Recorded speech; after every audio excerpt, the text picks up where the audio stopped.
Friends, before we move on to the part where we now look at how it is that we live out this love because he's in us, I don't want to leave this point without really driving home an understanding of what this love is, to see the sacrificial love of our Christ and our King.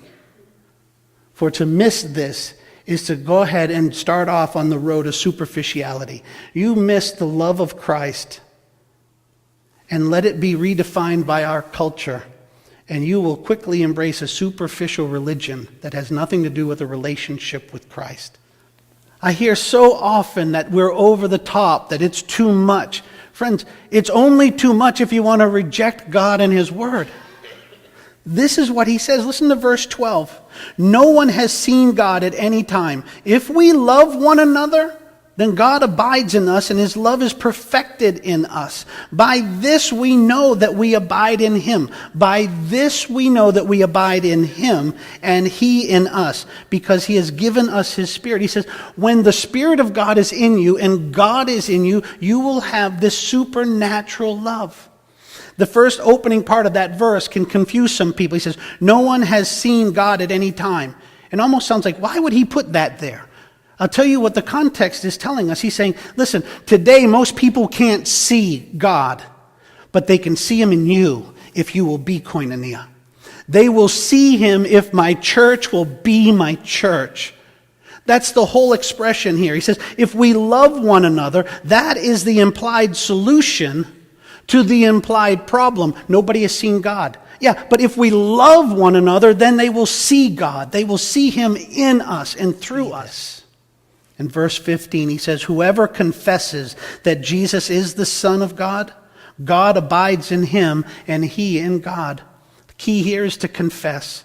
And biblical confessing is to mean with our whole person that we are to know him in truth. That our head, our hearts, and our hands. Our head is to know him in truth. Our hearts is to love him in truth. And our hands are to serve him in truth. This is what it is to confess him. And when we're doing this, abiding, we're going to do it by obeying. Abiding means obeying with the right heart. If you read verse 16, God's word says, we have come to know and have believed the love which God has for us. Have you come to know and believe the love that God has for you? I pray that you have. See, God is love, and the one who abides in love abides in God, and God abides in him. Don't miss this. Again, God, his love, abiding with us, with him. We have come to know and have believed the love which God has for us. For God is love. That's the second time that we've heard this in this passage. God is love. It's the very core of his character, is to love. And the one who abides in love, that's the same person who abides in God. In this one verse, 3 times you hear agape, 4 times you hear love, 3 times you hear abides, 4 times there's a reference to the Christians. You cannot pull apart God and his agape from his children and their abiding.